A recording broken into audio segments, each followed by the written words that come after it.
The victor doesn't need a good memory. As per you heard from another source a few days back,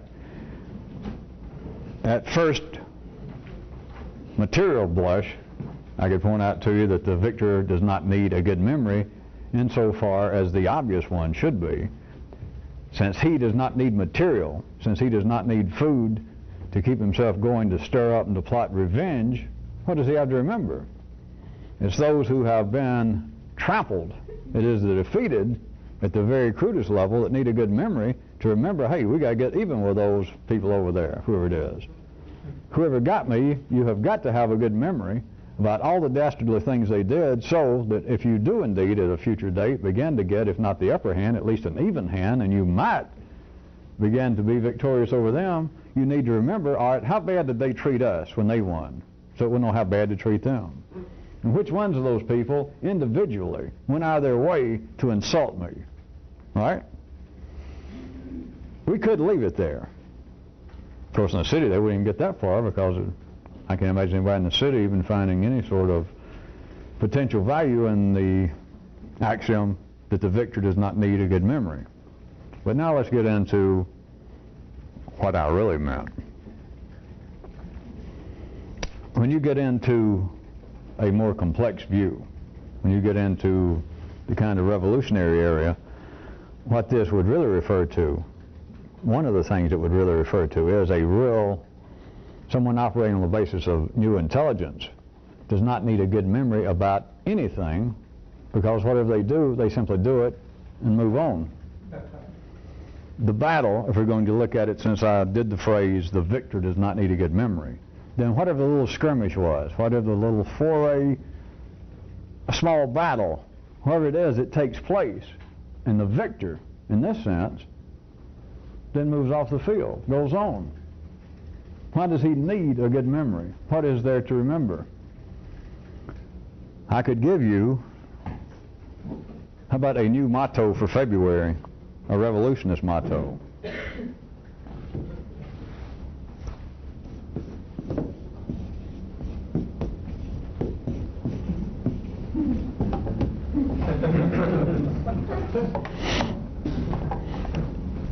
Some people like 3-word mottos better than 2-word ones, and so it could be, in case you like the rhythm better of, instead of just da-da. But that would be a real motto, if a person needed a motto. Now let me jump back and forth right quick for a little bit. When I say the victor, now of course when you say the victor, you will have to assume that, at least speaking emblematically, that we have a defeated. So you got the victor and the defeated. But another way to look at it is simply that is synonymous with the complex and the simplistic.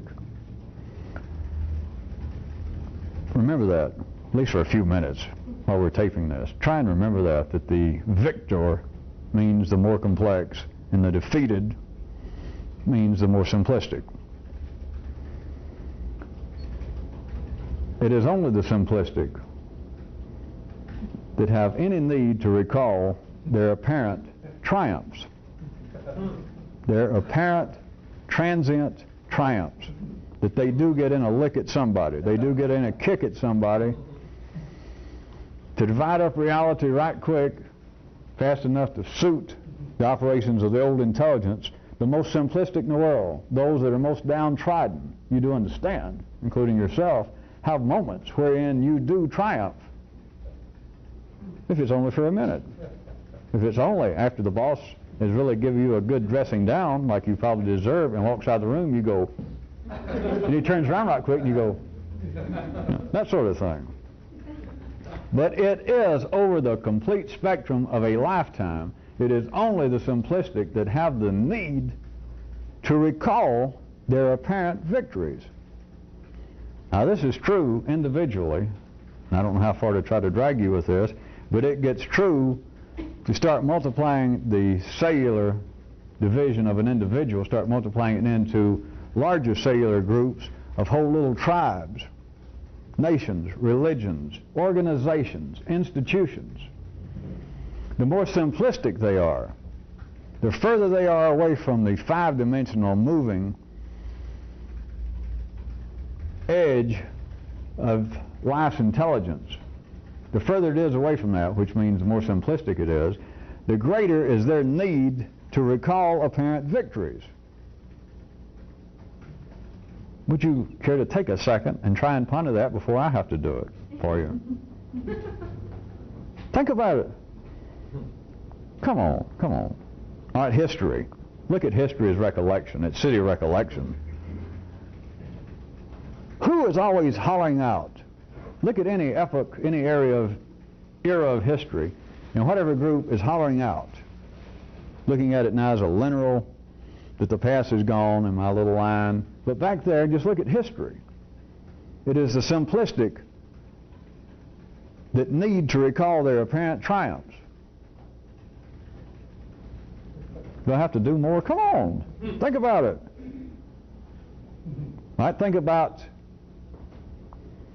contemporary times.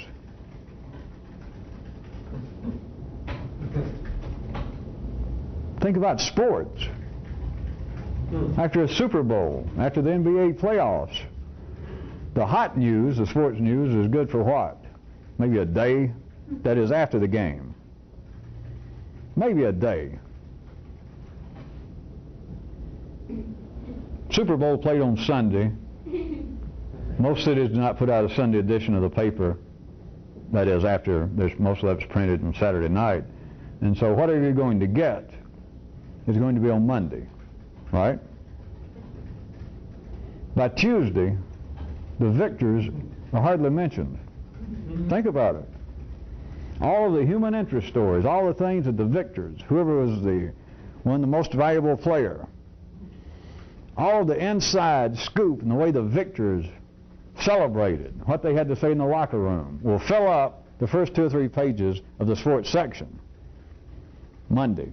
Tuesday, what's left that they're going to start, that they may still be covering about the Super Bowl game? Then it is the defeated. It is then that the team that lost, it begins to be, evidently as long as the paper would put up with it, as long as people seem to be interested, then the defeated, the coaches, the owners, the quarterback, down to the trainers, the assistant water boys, trying to analyze what happened. The more simplistic are the ones who need to apparently recall the battle. I can call it their apparent victories at times, but they're the ones that only need to recall the battle.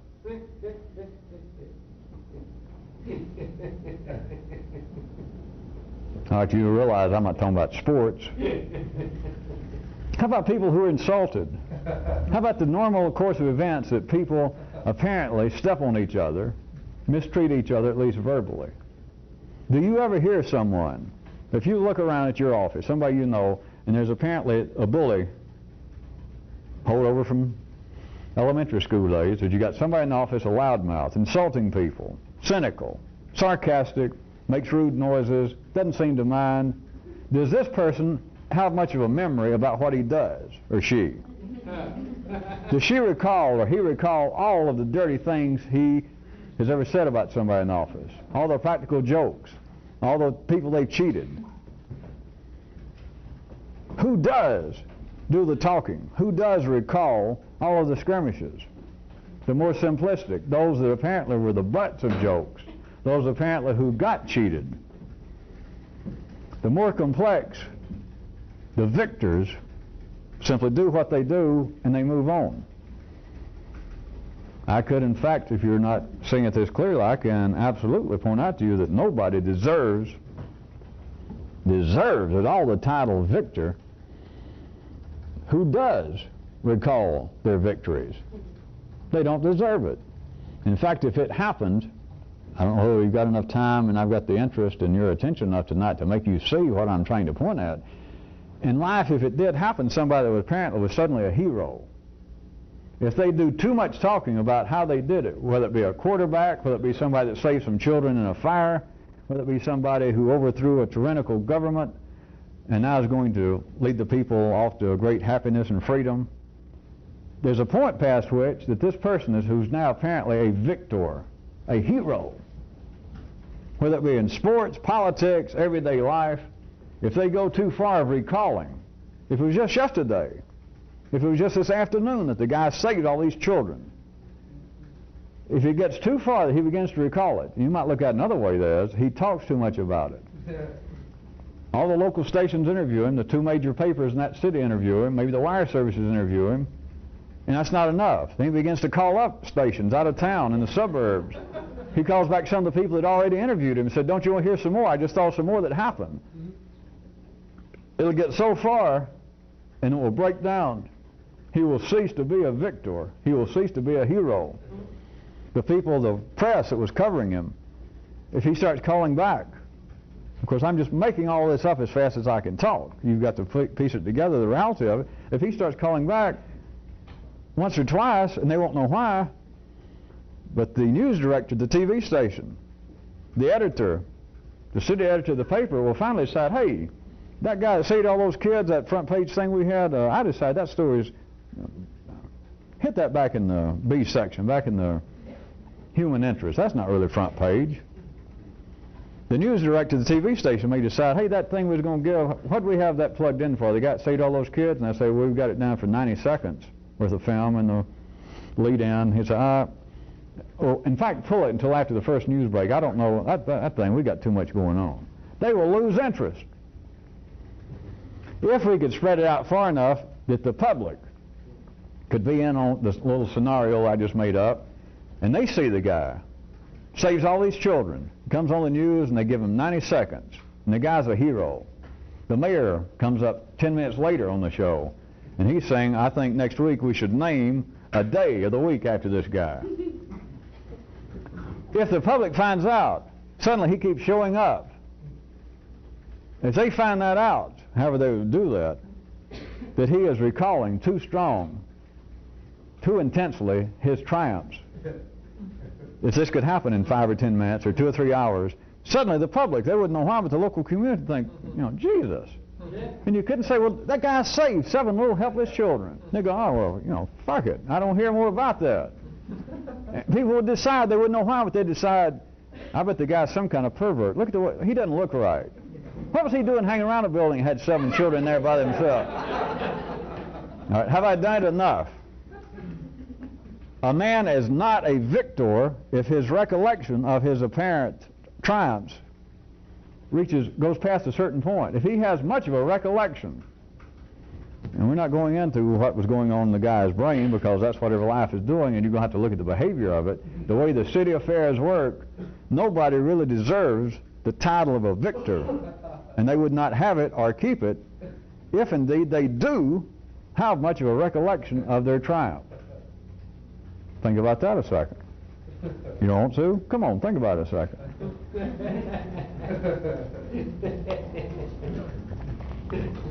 Well, now I know that it's fairly easy for you to see this because I've used another side of it under other conditions, other sketches at other times I pointed out to you, and everybody seems to hear this immediately.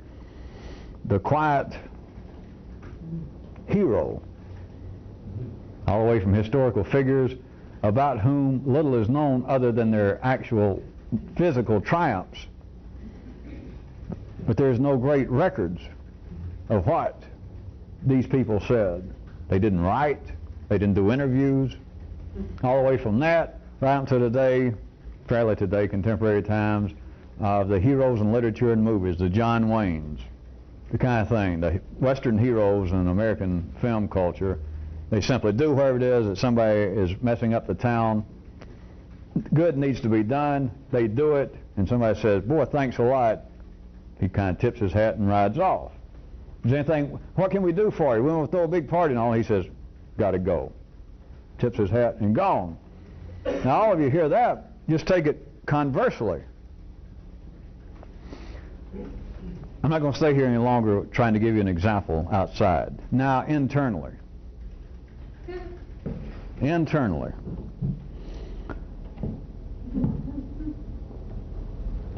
People are apparently in some sort of struggle with themselves. Am I correct? It is very weighted on the side of thinking about the struggle as opposed to observable struggle. Of you thinking how you should be struggling. You thinking, in fact, you have struggled. Maybe nobody's noticed it, but you have. But it's this. It is the dialogue between you, whoever's talking, and the you, whoever it is, listening. Now I refer you back to where I started. The victor, anybody even deserving of the name victor, does not need a good memory. In fact, anyone who needs to recall their apparent triumphs is not really a victor. They're not deserving of the name. This is the way I started out, of course, putting it, but now I'm going to point out to you the whole experience of it. You cannot continue to be, even to yourself, an apparent victor if you keep the fuck talking about it. And in the city, what do they say? Well, surprise, surprise, if you'll notice, they say just the opposite. Well, it's your turn. Hello, my name is Dr. X, and I'm an alcoholic. And as all of you fellow alcoholics know, we don't say we're cured, we say that we're recovering. It's been 30 years. May I repeat that? It's been 30 years. In fact, it's been 30 years, 6 months, 4 days, and 7 hours and 20 minutes since I had a drink. And they meet, I understand, once a week to go through this. Are people in religious milieus. And they say, well, somebody say a word, and people stop and say, it's been 14 years since I sinned, that anybody knows of, or whatever they do. People want to repeat what apparently were their triumphs. Yes, I used to be sick.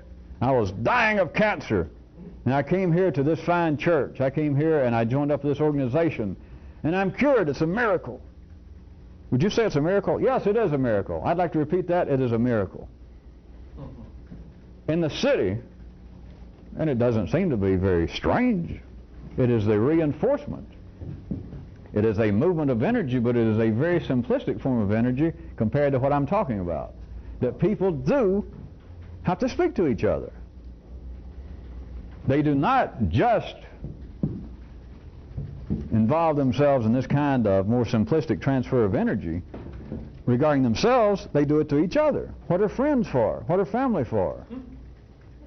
Your friends are with you, your family's with you, and they're passing around the cocktail tray, and they come up to you, and your friend, your brother, your good friend, your girlfriend, your boyfriend says, he quit drinking.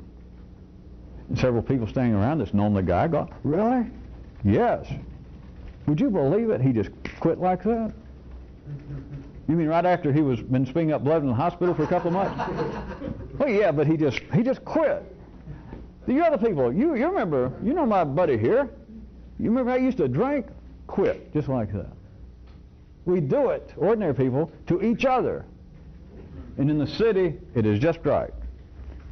It transfers energy. It creates needed exchanges. It circulates energy and heat, blood, CO2 between peoples. But it is simplistic energy. It is energy that will not move an individual in a lifetime. It is just the opposite of me saying in the crude way that I said it for years and years. Of course, it was the best way. When I was the crude way, I told you, don't tell yourself what you're doing. And I guess everybody here and on tape, after all these years, one way or the other, has written that down, either in a pad or on their brain. And why? It won't kill you to tell yourself what you're doing. And looked at from one view, you can say, well, people that tell themselves what they're doing, it doesn't really interfere with it. You know that I can talk in a certain way and bring up examples that sounds like, well, it could interfere. It's probably interfering. It's taking off part of the edge. It keeps even apparent change from becoming really the creme de la creme that would be possible. That even if you do something that is really tasteful, and then you holler, I did it, and you won't tell everybody, then you kind of think, would Clint Eastwood do that? Would Buddha have done that? Would he run around and say, I saw the light. I saw the light. I saw the light. Do you hear me? and wishing that there had been desktop publishing back then so he could run off handbills and broadsides to pass out to everybody that, yes, I've seen the light.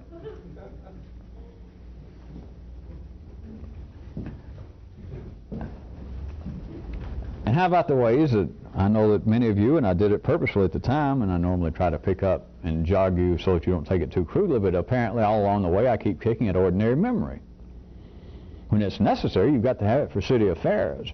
But insofar as what you've done, see, anything that you've ever done, if you need it, any more of these little kinds of proofs, which of course you know they're not for a matter of proof, but it's a nice lead-in, if you need more proof, then anything that you need to remember, let me be cruder, anything that you seem to enjoy remembering, anything that almost makes you want to squeal, anything that you almost can't resist every time you think about it, that you want to tell somebody, just anybody that's around. Whatever the thing is that you want to remember that you did, it wasn't shit. If what I just described, it was simplistic, anybody could have done it. A possum, an autistic possum could have done whatever you did. It's nothing. It was real enough and important enough at the city level, but it was nothing. That's why you have got to have a good memory of it. There was no sort of triumph, and I don't care what it was. I'm just giving you, if you want to look at it as being a kind of benchmark, let's say it was something that for years that you drank, that you were fooling around with narcotics, and one day as they say, you just almost quit. We won't go into anything that might have had an effect on you, but apparently you just up and quit, right? And you still have a memory of it. You either talk about it, or as I said, sometimes you'll think about it. They'll have something on TV about how narcotics is running our country. And every time you do it, inside you kind of squeal. Inside you kind of shoot your cuffs and go, that I just up and quit like that, and those guys.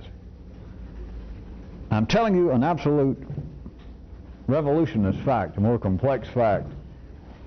You made no effort. You did nothing if you still have that kind of reaction. Although I know on the surface it appears that you could have been as drugged out, as addicted to something as anybody. But if now it's necessary for you to still indulge this memory, that you actually have a memory of it. And what you did, you didn't do. Behind what you did, there was something else that was did. Remember that? That is simply a more complex fact that cannot be proven at city level. If it is something that you actually did, whatever that may mean, something that was not native, something that was not wired up in the general projected field of where you would be in the general overall growth of life, that was not really wired up. I'm not saying that absolute predestination. I can't talk to you people about such things.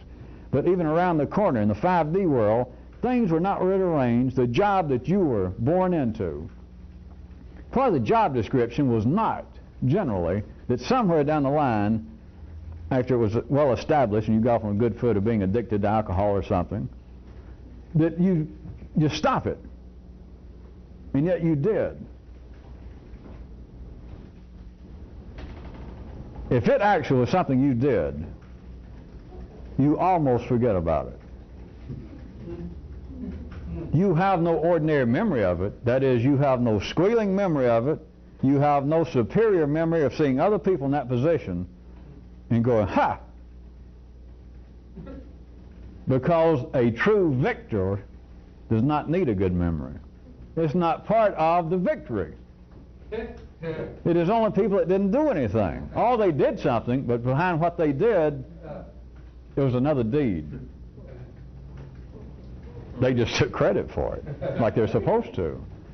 But if you must have a memory of it in any way, and there's no way to weasel out of this, I'm not going to keep describing it, because I think most of you heard it whether you wanted to or not.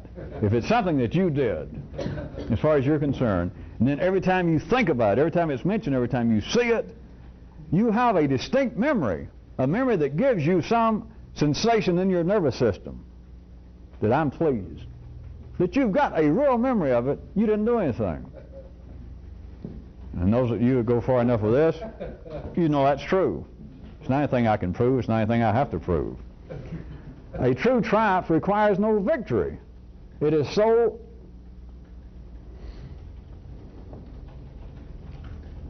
all right, I'll just say unnatural. It is so unexpected. It is so far at the fringes of life's general middle-class growth that life is not prepared to turn out people to do something extraordinary, just on their own, not walk on the water, not talk to the dead, not come back from the dead, but to actually do something outside their job description, to push their own individual nervous system. Then it's not wired up. What's the sense in remembering it?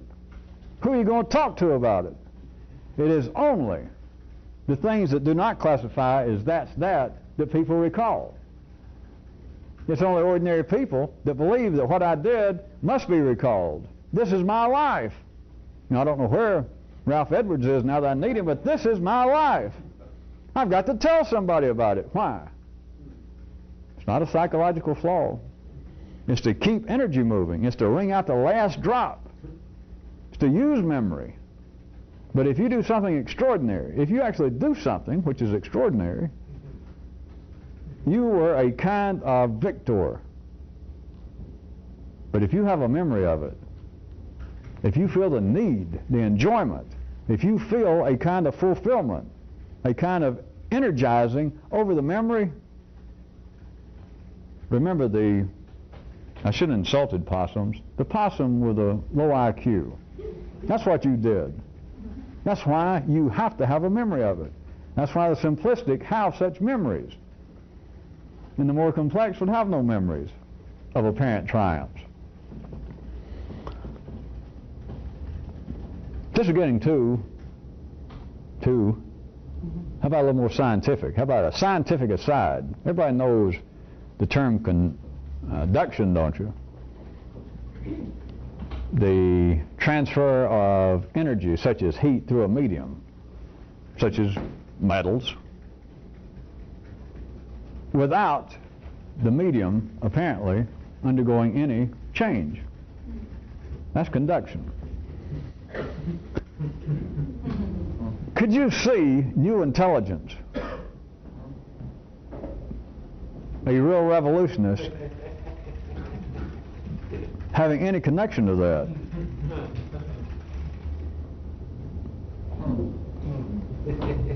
Plus, can you see this having any connection with what I've been talking about thus far tonight?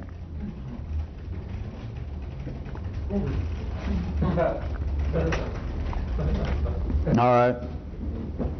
Apparent triumphs that a real revolutionist would experience would be like, that is, the apparent triumphs, would be energy flowing through that he would understand, or she would understand, was either necessary or unavoidable.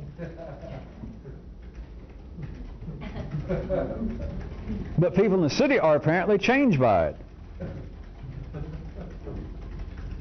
Am I correct? Sure, I'm correct.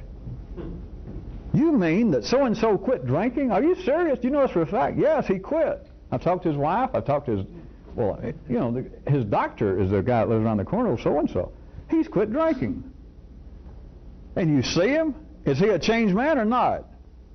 You're damn right. You don't believe it? Ask him. Assuming he doesn't tell you as soon as he sees you. Hey, did you know I quit drinking?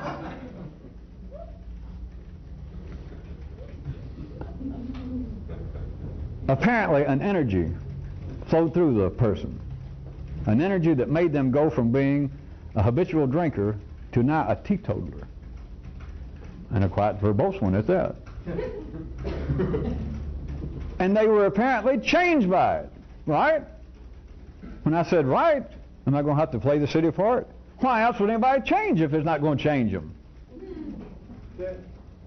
I converted and I have now become a Muslim. Do you feel any different? Well, how do y'all feel different? Why would I have done it?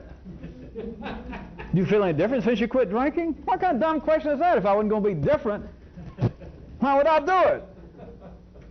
You mean after all these years you got married? Yeah. Is it any different? Well, hell yeah, it's different. Why did I do it if it wasn't going to be different? I just kept living with her. But we got married. After all these, Do you feel different? In the city, it's not really a question. It's so stupid. So, what I'm getting at is the 3D level.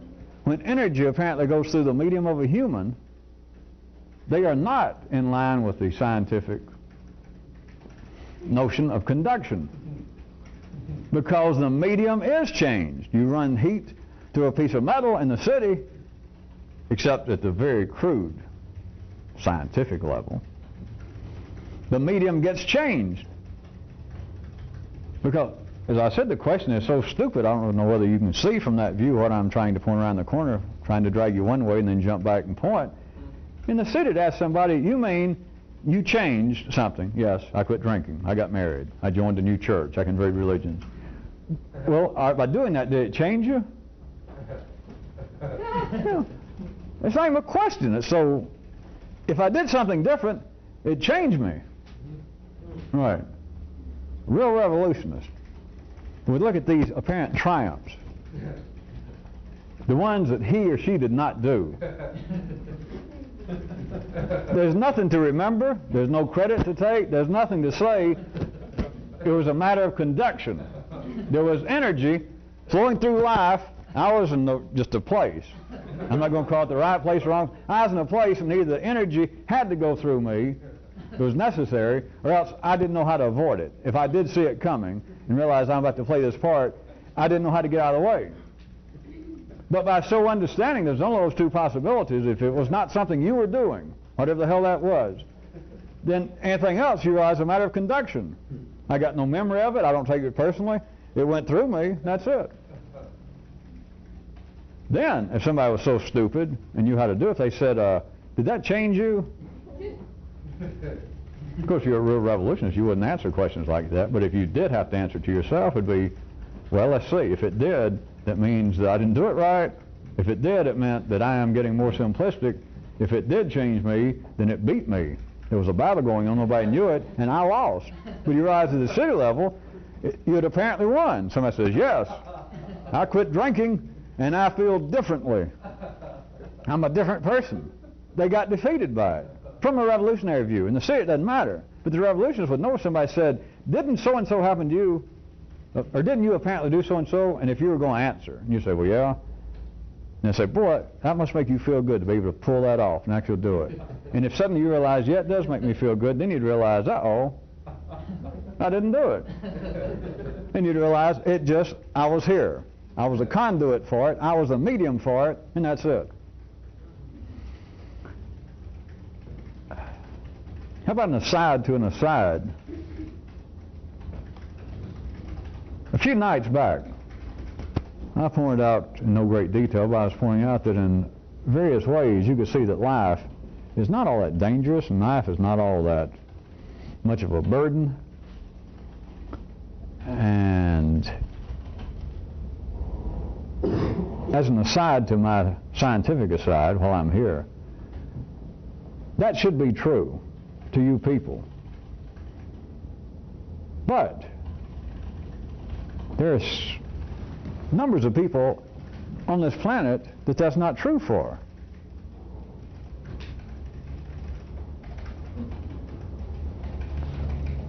And I know some of you, your consciousness, your intelligence is still tied up with the injustice of life. There's a reason I bring this up. This is a fair time to do it. I've never put it to you this way. But even though, if you're a revolutionist, if you're actually in this and you're beginning to strain at your own internal limits of intelligence, then you can hear me, you can even feel it when I say that life is not really that much of a burr in somebody's saddle. That life is not that big of a drag. But then look around, and there are children starving to death in the world, always have been. There are people being mistreated, mutilated, tortured by other humans. That's a fact. But it's only ordinary intelligence, old intelligence, that would react to that in a manner that would be conductive. Is why I have made pains at certain times for certain reasons, and is normally aimed at one or two or a handful of you, and then all of you in general that understood it, that I know I intended that some of you to think at first I was taking a direct shot, some form of criticism, at people being involved with trying to change the world. Protesters out marching in front of state capitals, marching in front of their halls of Congress, decrying hunger, mistreatment of the people. There are people being mistreated, there are people starving to death. But the protesters are not at the right place.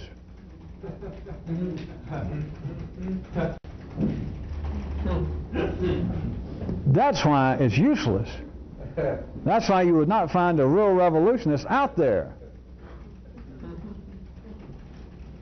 I don't care if they're marching in front of the secret police headquarters wherein they're torturing people there in that state.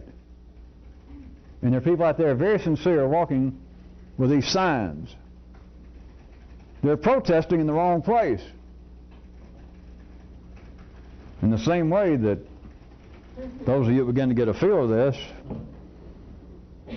should periodically, sometime, maybe even to yourself, verbally make some note of thanks a lot life. I don't deserve all this, but so what? I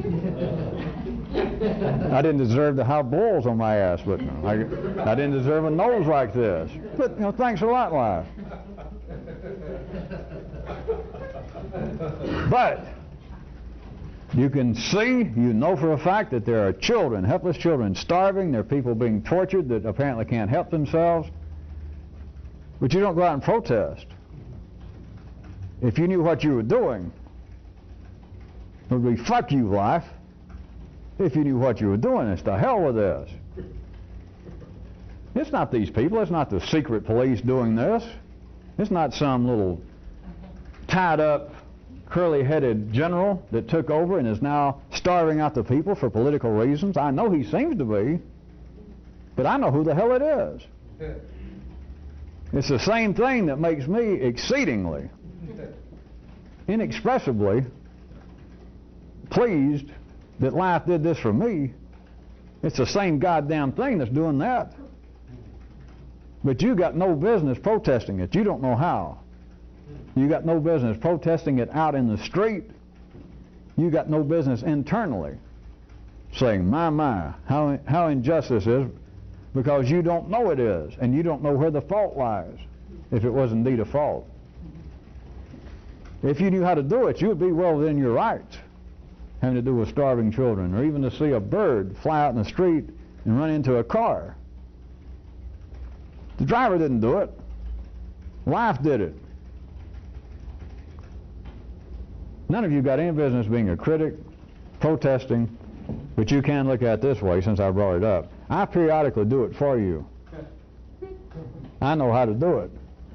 And what I said was not far removed, but you'd have to know how to do it. In the same way that many people believe that they pray to gods, and I've even told you there's a way that you can. It's non-verbal. You could do it verbally. But to express a certain amount of pleasure of, you know, to life, that I didn't ask for this, I didn't know what the hell it is, I still don't know what they call it, but, you know, and I don't know why you drug me into it, why you pushed me over here, but, and I see how limited, how small the chances are of people stumbling into this. Thanks a lot. In that same way is the parts that seem to be the other side of a more complex coin, of humans being starved, tortured. Don't suddenly look then that it's humans doing it. It's goddamn life is doing it. I periodically, it's not the way to describe it, but I'm not going to stay with this. I periodically, on behalf of everybody involved with this,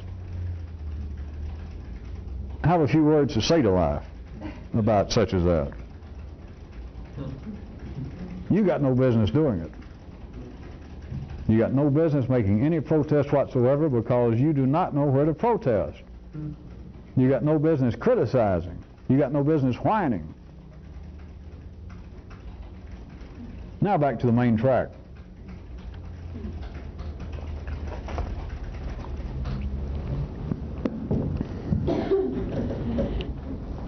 Since I brought up memory in this, you should see specifically that the way life uses through man ordinary memory, besides it being a kind of prepackaged, freeze-dried, reusable, squeeze out the last drop of energy in what would appear to be, though, the instantaneous workings of a person's memory. Look at it like this. Sticking with my verbal pictures of battles and victors. Memory, the ordinary workings of it, is a continual fighting of the last war. Is that dumb or not? It is a continual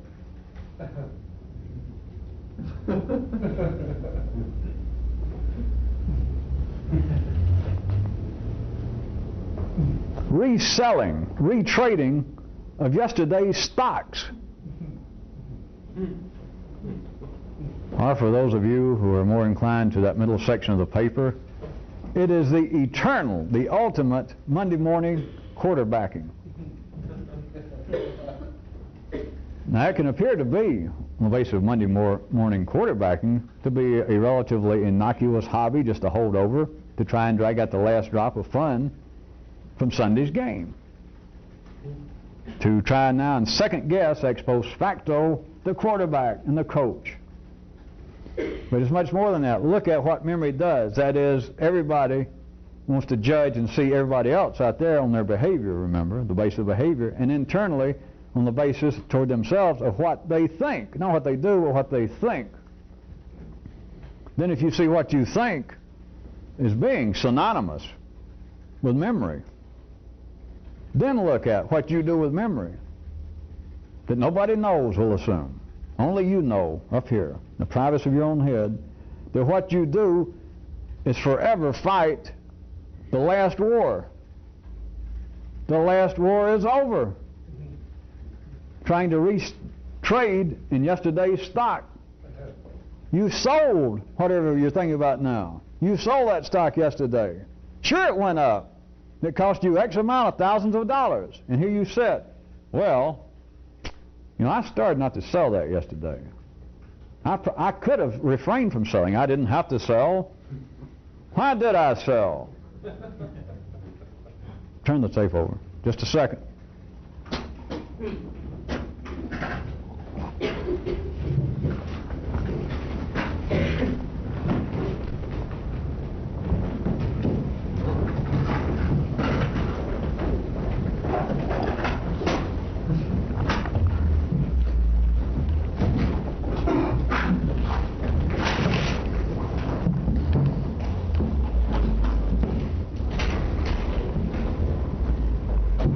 Was the hand part of the play?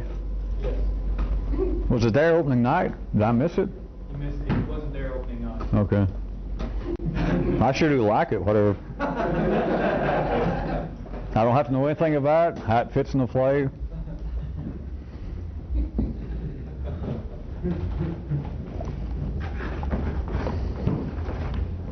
I like anything large that has to do with humans except large humans, but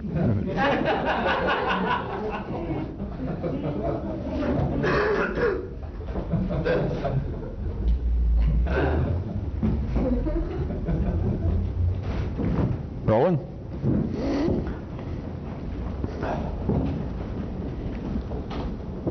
Probably enough of you think that you've heard enough examples of me speaking about memory, but try and take at least a new little sketch that's disposable as all of them. My continuation of the picturization of victors not needing a good memory. Conversely, if it does seem to be necessary that you have a recollection of your triumphs, they were not triumphs. You do not deserve to yourself any title, any notion that you in fact have ever done anything. If you've got to remember it, if you enjoy remembering it, if you are gleefully present when memories of your past, I told them, I got those bastards, then you are not doing anything, you are not victorious. Then look at what you think about you, the way you judge you at the ordinary level, not on the basis of your behavior, but on the basis of what you think. And what you think is what? It is a continual. You want me to go ahead and say almost exclusively? Nah, why don't you look and see? There's a continual refighting of the last war. Not just in your conversation with other people, not just some of the things I already mentioned tonight, of you trying to recall to people, I overcame alcohol, I overcame cocaine, I overcame being a bachelor. Took a lot of effort, but I stood up and I straightened my spine and I got married. Not just that, internally now, of how you have pictured you, your feeling of what you are is on the basis of what you think, not how you behave. So now look at, how do you think of you? You think of you primarily. Well, you check. Maybe I'm wrong when I said primarily. You check. You think of you in part on the basis of forever fighting the last war. Am I right? Don't answer. It embarrasses me to always be correct, so don't answer.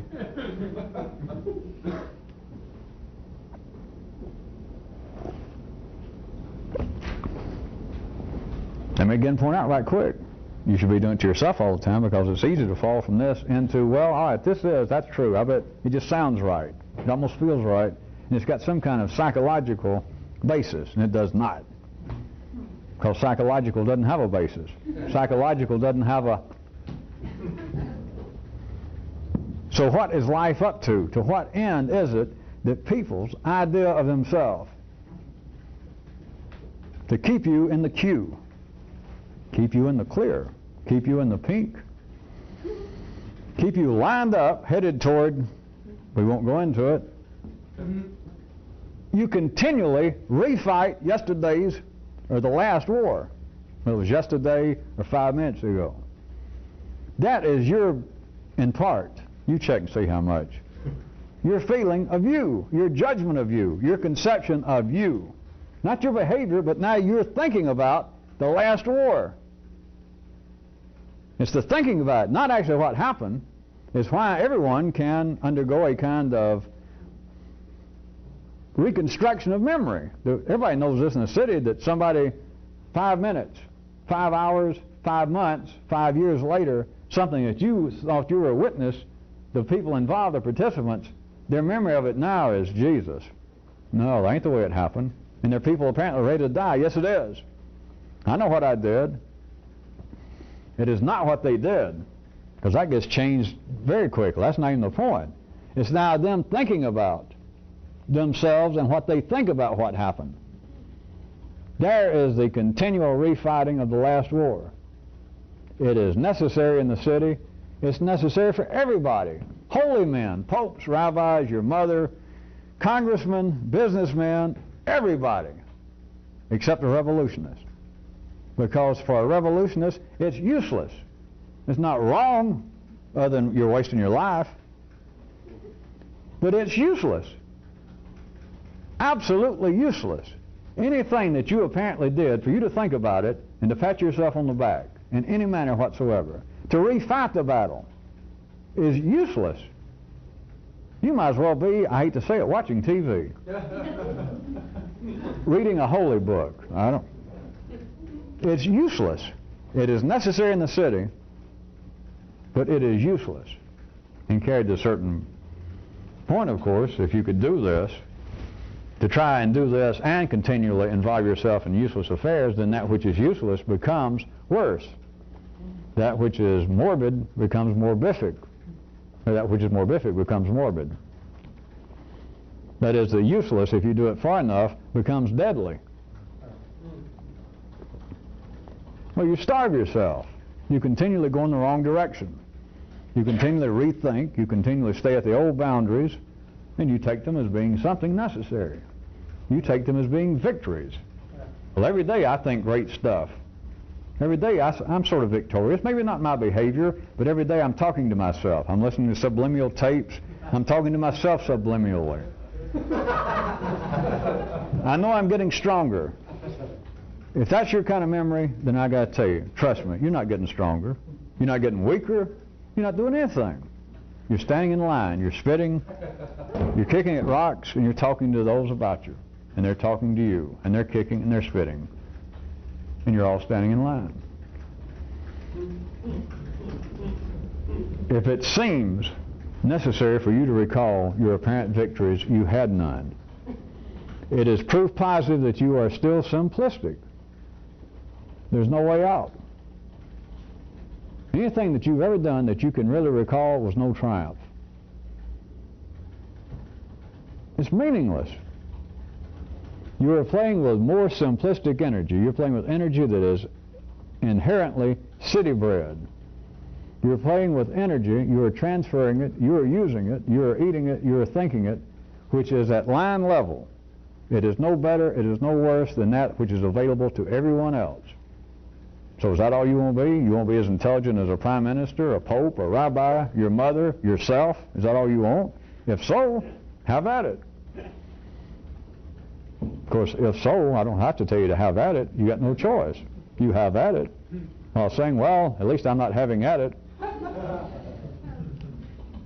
Which I just know every time life goes. Because people do anything as long as they can say, I'm not doing that.